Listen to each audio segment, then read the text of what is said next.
തെരഞ്ഞെടുപ്പ് കാലത്ത് ഏറെ ചർച്ച ചെയ്ത ഏതാനും മണ്ഡലങ്ങളുണ്ട്, ഏതാനും പേരുകളുമുണ്ട്. എന്തുകൊണ്ടാണ് ചർച്ചയായത്? ഇടതുപക്ഷത്ത് നിന്ന് വലതുപക്ഷത്തേക്ക് കോൺഗ്രസിലേക്ക് പോയതുകൊണ്ടാണ്. UDFിൻ്റെ സ്ഥാനാർത്ഥിയായി മത്സരിച്ചതുകൊണ്ടാണ്. CPMൻ്റെ പ്രമുഖ നേതാക്കളുണ്ട്, G. സുധാകരനെ പോലെയുള്ളവ. അദ്ദേഹം കഴിഞ്ഞ 4 വർഷം MLA ആയിരുന്നില്ല, മത്സരിച്ചിരുന്നില്ല. അദ്ദേഹത്തിന് ഇരിക്കപ്പുറതിയില്ല, MLA ആകണം, നാട്ടുകാരെ സേവിക്കണം, അതിനു വേണ്ടി. അങ്ങനെ അദ്ദേഹം UDFിൻ്റെ സ്ഥാനാർത്ഥിയായി പാർട്ടി മെമ്പർഷിപ്പ്, CPI മെമ്പർഷിപ്പ് വേണ്ട എന്ന് വെച്ച് പുതുക്കാതെ അദ്ദേഹം കോൺഗ്രസ് പാളയത്തിലേക്ക് പോയി.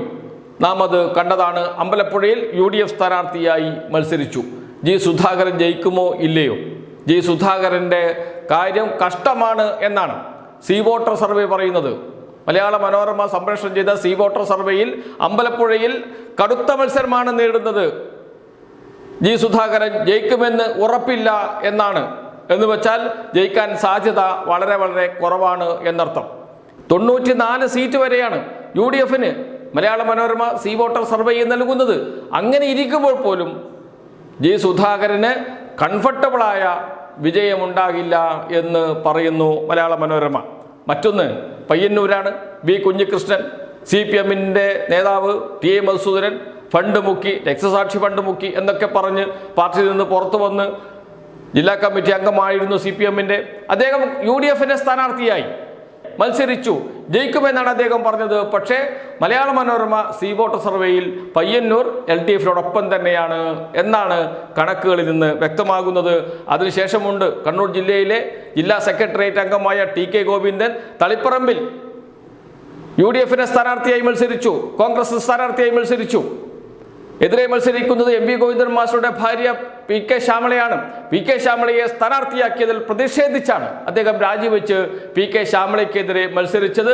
പക്ഷേ ജയിക്കില്ല എന്നാണ് Malayala Manorama C voter survey പറയുന്നത്.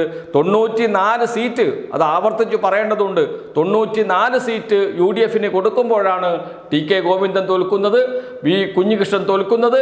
എന്തിനേറെ പറയുന്നു, G. സുധാകരൻ കടുത്ത മത്സരം നേടുന്നത്. തീർന്നില്ല. PK ശശി, മറന്നു പോകണ്ട PK ശശിയെ.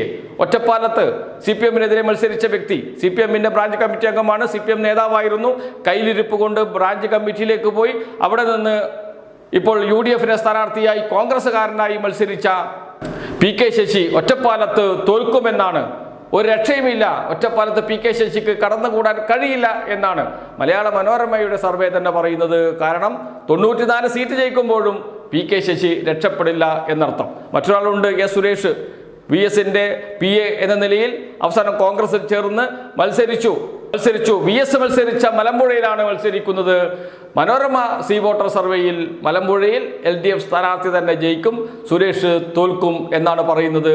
ഏതാനും പേർ തോൽക്കണമെന്ന് മനസ്സുകൊണ്ട് ആഗ്രഹിച്ചോ അതെല്ലാവരും തോൽക്കുന്നു എന്നതാണ് മനോരമ സി വോട്ടർ സർവേയിൽ നിന്ന് പറയുന്നത്. എന്ന് വെച്ചാൽ 94 സീറ്റ് UDF ജയിക്കുമെന്ന് പറയുമ്പോൾ അതിൽ സുരേഷ് ഇല്ല, PK ശശി ഇല്ല, G. സുധാകരനില്ല, B. കുഞ്ഞികൃഷ്ണനില്ല, എന്തിനേറെ പറയുന്നു TK ഗോവിന്ദനുമില്ല. അത് കഴിഞ്ഞ് കുറച്ചുകൂടി ഇങ്ങോട്ട് വരുമ്പോഴാണ് കൊല്ലത്ത് ഐഷ പോറ്റി, CPMൻ്റെ MLA ആയിരുന്നു, CPM ജില്ലാ കമ്മിറ്റി അംഗമായിരുന്നു. അവർ UDFിൽ ചേർന്ന് UDF സ്ഥാനാർത്ഥിയായി, കോൺഗ്രസിൽ ചേർന്ന് UDF സ്ഥാനാർത്ഥിയായി. അവരും ജയിക്കില്ല, KN ബാലഗോപാൽ തന്നെ കൊട്ടാരക്കരയിൽ ജയിച്ചു വരും എന്നാണ് Malayala Manorama C voter survey പറയുന്നത്. എന്ന് വെച്ചാൽ ഐഷ പോറ്റിയും തോക്കുമെന്നർത്ഥം. CPM വിട്ട് UDFിൽ പോയി MLA ആകാമെന്ന് ആഗ്രഹിച്ചവരെല്ലാവരും തോക്കുന്ന സ്ഥിതിയിലേക്ക് കാര്യങ്ങൾ പോകുന്നു. സന്തോഷകരമായ വാർത്ത തന്നെയാണ്. ഇനിയിപ്പോൾ മെയ് 4 വരെ കാത്തിരിക്കാം.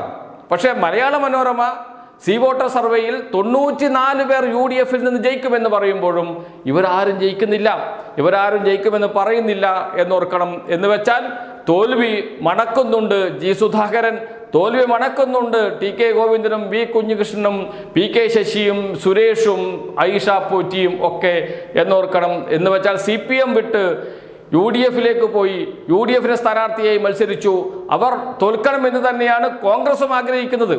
കാരണം ഇവരൊക്കെ ജയിച്ചു വന്നാൽ മന്ത്രിസ്ഥാനമൊക്കെ കൊടുക്കേണ്ടി വരുമോ എന്ന ഭയമുണ്ട്. UDF ജയിച്ചാൽ അത്തരമൊരു ഭയം അവർക്കുണ്ട്. പക്ഷേ ഇവരുടെ സ്ഥാനാർത്ഥിത്വം കൊണ്ട് LDFിൽ എന്തെങ്കിലും ഒരു ആശയക്കുഴപ്പം ഉണ്ടാക്കാൻ കഴിയുമോ? CPM പ്രവർത്തകരിൽ ആശയക്കുഴപ്പം ഉണ്ടാക്കാൻ കഴിയുമോ?